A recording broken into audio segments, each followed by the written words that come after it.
Welcome to the deep dive. Today we're plunging into, well, the really tumultuous but also incredibly dynamic energy landscape of Europe. We're looking at 2025 and, what might lie beyond. It certainly has been a wild ride. Absolutely. Europe's been grappling with this complex web of energy challenges. So we want to cut through the noise today. What's the real story behind the headlines? What hurdles are still out there really persisting? And what bold steps, what transformative steps is the continent taking? Yeah, our mission here, if you like, is to sort of synthesize these different views on the EU's energy situation. We'll look at the roots, which are complex, the challenges still facing them today, and the big strategic responses. And we'll focus a bit on the Iberian Peninsula, Spain, and Portugal, because their story is quite unique, and also touch on what this all means for, well, Europe's industrial competitiveness overall. The idea is for you to walk away with a clear picture, the key insights, without getting totally overloaded. And we've really cast a wide net for sources, high-level EU policy papers, economic reports, some fascinating regional analyses, too. Yeah. So you're going to get a genuinely multifaceted view. Okay, so to really get this, to understand Europe's pivot, we need to peel back the layers first. How did we even get to this point? So yeah, the fundamental question, how did Europe get here? It's really important to remember this energy crisis, it didn't just pop up overnight, did it? It has deep roots. Precisely. It's like a convergence of factors. The core drivers are really intertwined. First, you have the massive geopolitical shift, Russia's invasion of Ukraine in February 2022. That was the catalyst, right? It turned what was already a vulnerability into an acute, full-blown crisis almost immediately. Right. Then there's the history, the dependency. Before 2022, over 40% of Europe's gas came straight from Russia. That wasn't just, a minor detail. It was a deep structural reliance. 40%. Yeah. And third, all this was happening while Europe was already pushing hard on its ambitious decarbonization agenda, trying to hit those climate goals. And the immediate impacts were, well, frankly, they were staggering. Yeah. They weren't just economic tremors, were they? They really exposed a fundamental fragility in the system. Absolutely. They saw energy prices just skyrocket. Yeah. I mean, gas prices at their peak in August 2022 surged by what, 1,000%? 1,000%. Unbelievable. And that just fueled widespread inflation, industrial slowdowns right across the continent, even sparked moments of social unrest. Did it feel like, I don't know, Europe's Lehman Brothers moment for energy? Was it that kind of paradigm shift, or were these problems always just lurking there? It certainly felt seismic. It laid bare just how fragile Europe's energy setup was, its over-reliance on, well, pretty volatile global markets.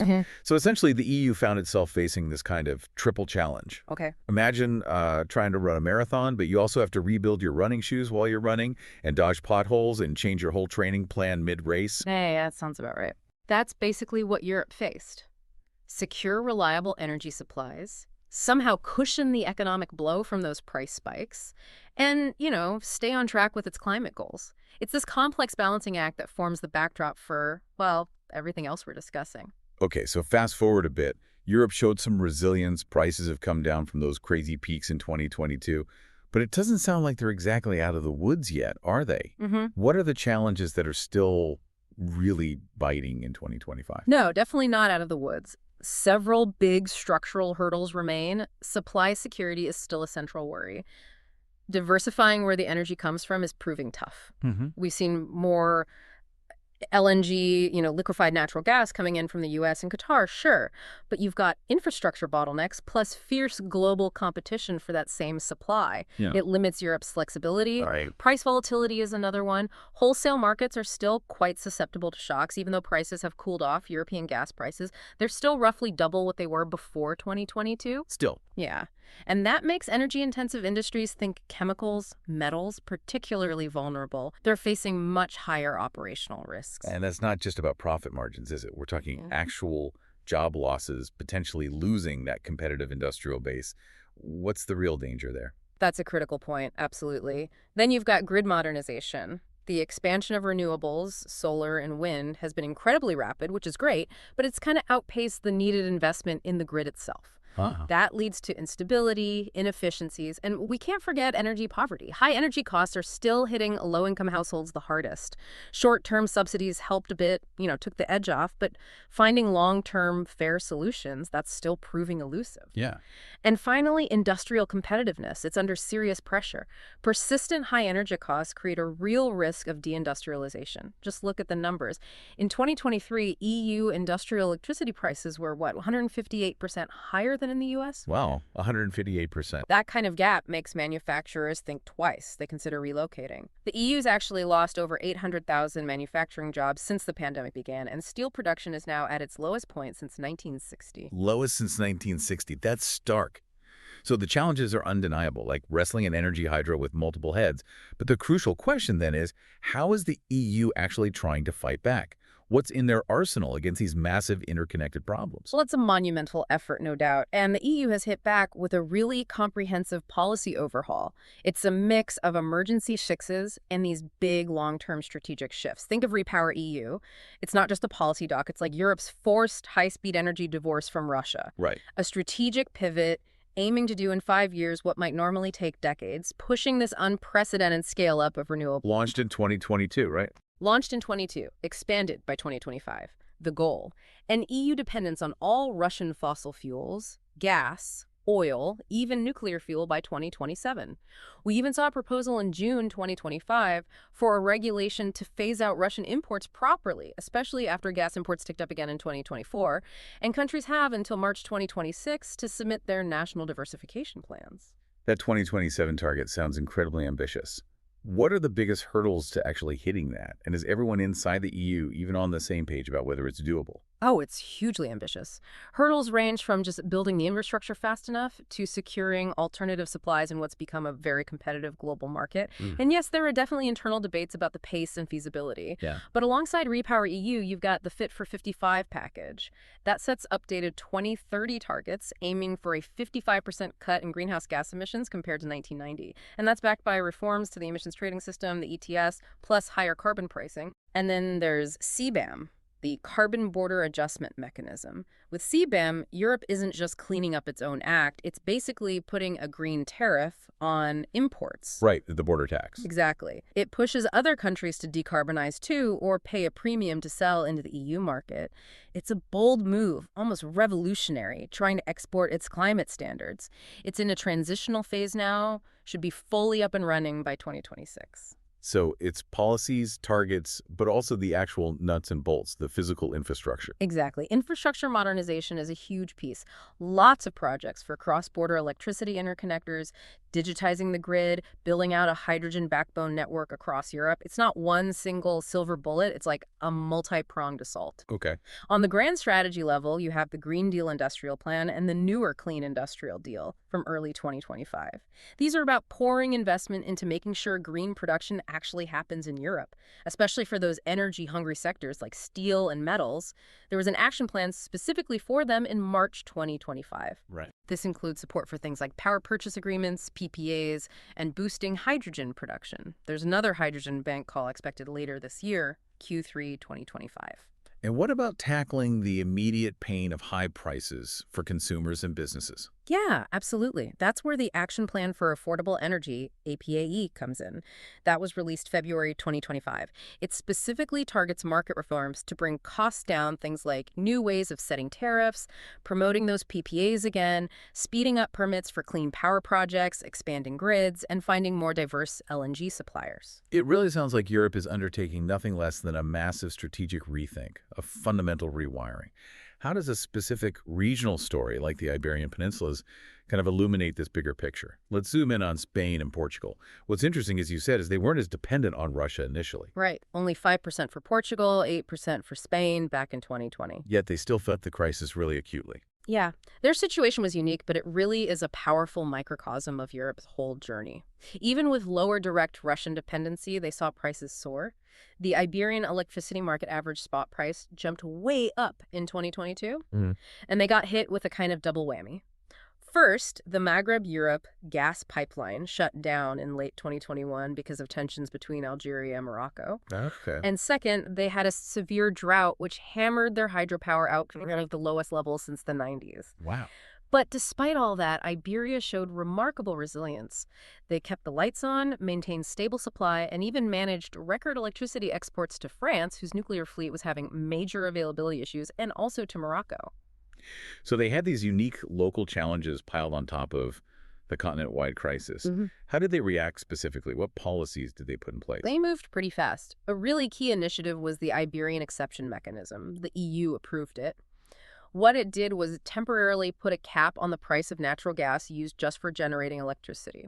That effectively decoupled the gas price from the overall wholesale electricity price, which was a major driver of the spikes. It really helped stabilize things for consumers. That ended, though, on December 31st, 2023, once the market conditions had eased a bit.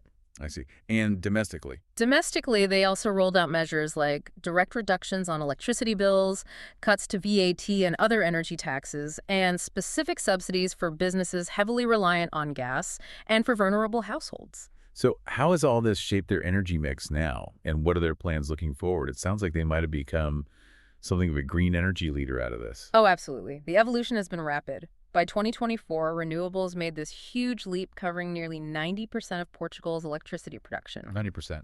Almost 90% in Portugal, yeah. And over half in Spain, plus Spain still has its nuclear fleet contributing around 20%.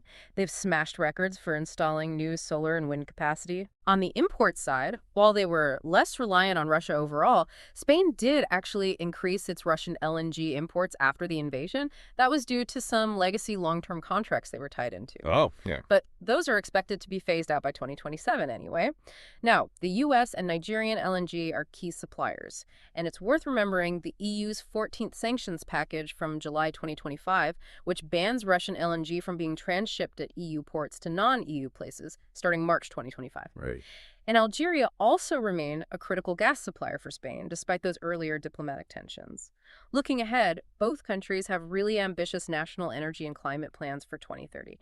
Huge push for electrification, massive renewable expansion. But not without challenges. No, definitely challenges. They face bottlenecks in grid capacity, getting the grid digitized, energy storage, and sometimes local opposition to new projects. Yeah. And Spain, interestingly, plans to phase out its nuclear power entirely between 2027 and 2035. And then there was that very recent, very stark reminder of these infrastructure vulnerabilities that black out across the Iberian Peninsula in 2025. That must have really underscored the urgency. It did dramatically. April 28th, 2025, mainland Portugal and Spain hit by a widespread blackout lasted over 10 hours, caused severe disruption. Analysts immediately pointed to the urgent need for better international interconnections, strengthening the grid itself and pushing faster on digitalization to prevent repeats. You mentioned interconnections. The Iberian Peninsula is often called an energy island. So how critical are those links with the rest of Europe if they're going to really integrate and use all that renewable potential? Seems like a vital piece. Vital is the word. Interconnections are absolutely crucial. Spain and France, even though they're neighbors, have surprisingly weak electricity links. That's why it gets called an energy island. The capacity is just way below what you see between other major EU countries. Really highlights the isolation. But there's progress. A new subsea interconnector is being built through the Gulf of Biscay between Spain and France. That's expected by 2027 and should nearly double the capacity. Other projects through the Pyrenees, though, seem stalled. There are also plans for new links between Portugal and Spain, and potentially southwards to Morocco, Spain, exporting renewables, maybe a 1 gigawatt link between Morocco and Portugal, too. And hydrogen is a big part of that future vision, too, isn't it? They want to be a hub. Yes, very much so. The H2Med pipeline project, that's Portugal, Spain, France, is designed to integrate Europe's hydrogen markets. They envision potential export hubs at major ports like Sines, Algeciras, Huelva, Bilbao. But the 2030 timeline for that pipeline, well, it looks uncertain. Okay. And this leads to what some people call the Iberian dilemma. It's this green energy paradox. Do you export all this valuable clean power you can generate, or do you keep it cheap locally to attract industry and fuel your own green industrial revolution? Interesting tension. Right now, the lack of strong interconnections, ironically, acts as a kind of natural industrial protection. It helps attract industries looking for competitive green energy prices that, well, can't easily be sent elsewhere. Fascinating. So let's connect that back to the bigger picture. The EU clearly wants to be a global leader in green industrialization. But how does it square that ambition with these persistently high energy costs, especially when competing against giants like the US and China? That is the critical question for Europe's economic future, isn't it? High energy costs are a major hurdle for EU industries. Projections suggest industrial electricity prices in Europe could stay at least 50% higher than global competitors right out to 2050. That's a huge disadvantage. 50% higher. Yeah. Wow. But this is where Iberia has a potential edge. Portugal and Spain are quite well positioned for this green industrialization push. They have abundant sun and wind, a skilled workforce, lots of STEM graduates, access to critical raw materials like lithium, and relatively strong institutions. This mix is actually attracting what's being called green shoring companies, relocating specifically to access competitive decarbonized energy. That's a really interesting potential shift for the region. But what about the wider EU policy framework? Could current rules inadvertently create an uneven playing field within Europe? They absolutely could. There's a risk that current EU industrial policies and state aid rules might actually hinder the efficient movement of energy-intensive industries to these lower-cost green regions like Iberia. It could create distortions within the single market. Right. The OECD, for example, has cautioned against relaxing state aid rules too much unless it's a genuine emergency. They argue for a more unified European approach to industrial policy to avoid this kind of internal fragmentation where member states end up competing against each other using subsidies. That makes sense. So this brings us to a crucial point. How do we ensure the whole market works effectively and costs come down across the board for everyone, not just in specific pockets or for favored industries? What are the key recommendations coming out of the analyses? Several key themes emerge. First, there's a strong call for energy taxation reform. Basically, phase out all the reduced rates and exemptions that still benefit fossil fuels. Okay. Instead, tax energy based on its actual energy content and, crucially, its environmental impact. Right now, electricity often faces higher taxes than fossil fuels, which perversely discourages the very electrification Europe needs. Right. That seems counterintuitive. Exactly. Second, market competition needs to be much stronger, especially in retail markets. That means removing barriers that stop foreign companies or smaller distributed producers from entering the market easily, and phasing out regulated retail prices. These often make households maybe 75% of them unresponsive to actual price signals. Instead of price caps, use targeted income support for those genuinely struggling with energy poverty. Okay, so market reforms. What else? The third big area is grid investment and modernization. This needs a more forward-looking or anticipatory regulatory approach for connecting new projects. We need to prioritize cross-border projects much more strongly, and maybe give the EU's Energy Agency, ACR, more teeth to actually enforce those cross-border capacity targets. Many countries are still lagging behind the 70% target that was set for 2025. Right, enforcement is key. So as we wrap up this journey, it's really clear we've witnessed more than just a policy shift. It feels like a rapid, almost frantic rewiring of an entire continent's energy identity. Catalyzed by crisis, definitely, but driven by this vision of resilience and, well, green leadership. Absolutely. And while there's been significant progress, you really see it in Iberia's embrace of renewables, and those innovative market fixes. Profound challenges definitely persist. That delicate balancing act we talked about between national interests, keeping industry competitive, and building a truly integrated, affordable, and secure European energy market, that's going to define the next few years. Yeah, it's clearly not just about building more solar farms or planning hydrogen pipelines, is it? It's about fundamentally rethinking how Europe powers itself, how it protects its economy in what's become a very volatile world. And this whole journey, this tough experience, offers really valuable lessons, not just for Europe, but globally, on how you try to align decarbonization goals with energy security needs, especially when geopolitics are turbulent. And for you, our listener, hopefully this deep dive shows just how complex, but also how absolutely vital these energy decisions are. They impact everything, don't they? From your electricity bill right up to global power dynamics. What really stands out to you from all this, and maybe a final provocative thought to leave you with?